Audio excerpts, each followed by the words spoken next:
What's poppin', y'all? Welcome back to another YouTube video, and today we're taking a look at The Wizard of Oz, the original 1939 movie, the original Wizard of Oz, because today we're taking a look at The Wizard of Oz, tomorrow we're going to be taking a look at Return to Oz, and then the day after that we're going to be taking a look at Wicked Part 1. So, it is a little bit of a Wizard of Oz trilogy, a little bit of a Wizard of Oz marathon, ready for the new and upcoming Wicked Part 2, coming out later this year in October. So to get ready for that and to celebrate that, for that, we are going to be looking at the first two Wizard of Oz movies and then the Wicked movies as well. And the Wicked movies are prequels to the original Wizard of Oz stories, and I'm going to be honest, the first movie is not my favourite one, and it is one which I do remember watching quite often as a kid, but my favourite was definitely the second one, and I'll talk a little bit more about that one tomorrow. But without any further delay, let's take a look at what Google has to say. So, The Wizard of Oz has a 98% on Rotten Tomatoes, a 4.7 out of 5 on Amazon, and an 8.1 out of 10 on IMDb. You can watch this on Now TV for free. You can check this out on Google Play, Amazon Prime, and Sky Store. A young Kansas girl who dreams for a better life somewhere over the rainbow is caught in the eye of a tornado and lands in a fantasy world of Oz. So how the story really goes is, it is this sort of bronze, colourless world that Dorothy is stuck in. She has her aunt and her uncle who she's living with, and unfortunately she's living on a farm. She's got a dog, Toto, and a giant tornado comes out of absolutely nowhere, picking up her house and dropping it in the land of Oz, killing a witch in the process. She steals the witch's shoes and then meets the Munchkin Men, the Munchkin Land of the Munchkin Men, and she also meets Galinda, who is this very nice witch, this very nice magic lady, this kind witch, who tells her that she has to go to the Great Emerald City to be able to get home, and the only way to do that is follow the yellow brick road. So she goes, following the yellow brick road. She meets the Scarecrow, who doesn't have a heart, and he has a whole song and dance about not having a heart. He then meets up with the Tin Man, who is frozen stiff, No, the Scarecrow doesn't have a brain, sorry. The Tin Man doesn't have a heart. And he's frozen solid, and they use the oil can around. They then go through the woods, going lions, tigers, and bears. Oh no, get attacked by the Wicked Witch of the West, the Green Lady, Elphaba, not the TikTok lady, the green one. And, they get to the Emerald City. The wizard is like, Wagwan, you gotta kill the witch before you're allowed in this bitch. So they go kill the witch, they melt her with water, they then come back over to the Grand Emerald City, and Tin Man is given a heart, Scarecrow is given a brain, Lion is given courage, and Dorothy is told all you gotta do is click your heels to get off home. She gets home and has a grand old time. Honestly, I think this movie, story-wise, is brilliant. This is an incredible story, giving the heroes a goal that they're after and showing that they have what they're looking for, like the secret has been inside them all along. This is the first ever rendition of this type of story where, like, you've had the power all along. Scarecrow, you've always had a brain. Tin Man, you've always had a heart. You don't need these sort of medals, like, these physical things to show you have something, like you have it in you all along. And it's about the friends you make along the way, and it's not about the journey's end, and be glad that it happened, not that it's over. And honestly, the costume design looks good. This movie looks good. The colors are pretty, the scenery is gorgeous, however, it is deadly.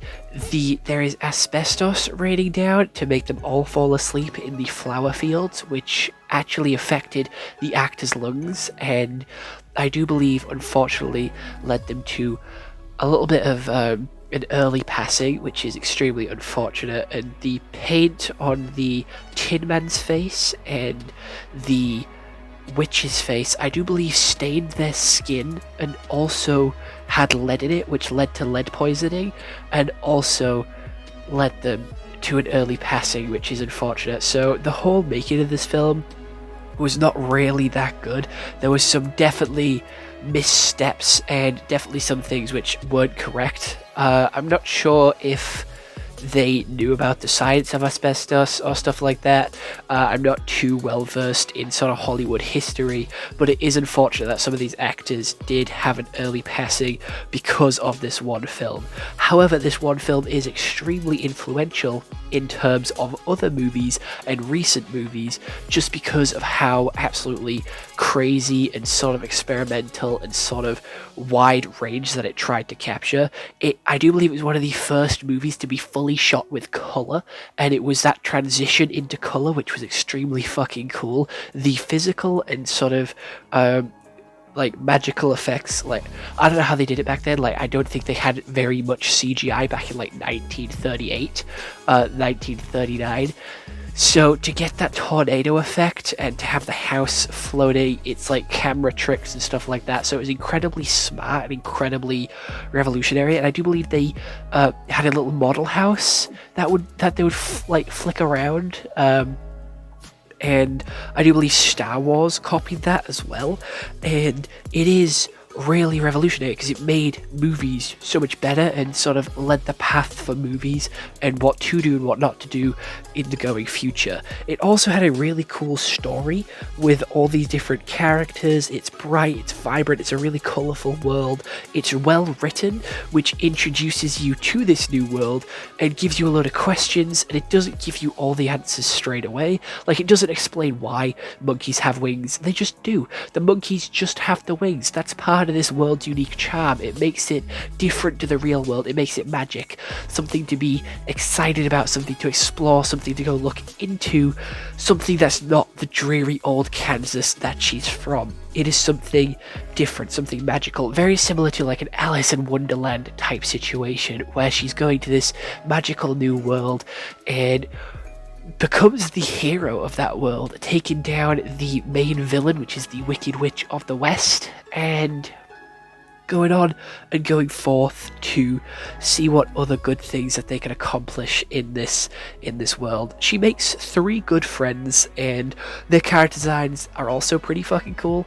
I do like them, and I sing some of these songs, like Lions and Tigers and Bears, Oh My, Follow the Yellow Brick Road, are 2 iconic lines, and I'm Melty is also very iconic. Like, those 3 things, absolutely insane. They are stuff that I like quote, not regularly, but I do quote every now and then, especially when walking around in like foresty areas. Lions and Tigers and Bears, oh my.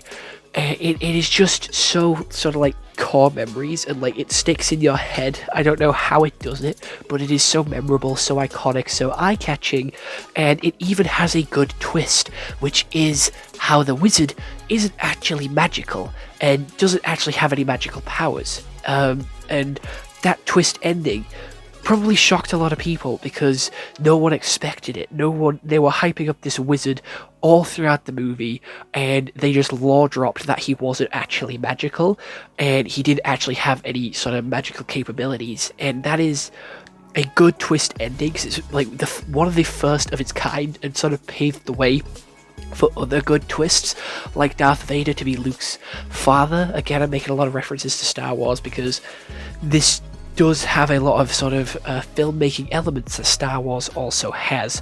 It is genuinely a really cool, sort of well put together movie, and it is not one of my favourite movies of all time. Like I said, I do prefer the second one, but it is still really good and revolutionized movies. I don't think we'd have some of the movies that we had today if not for this one. This one is really fucking good, and it is extremely unfortunate that people did end up passing away early due to this movie because of an absolute masterpiece that it is.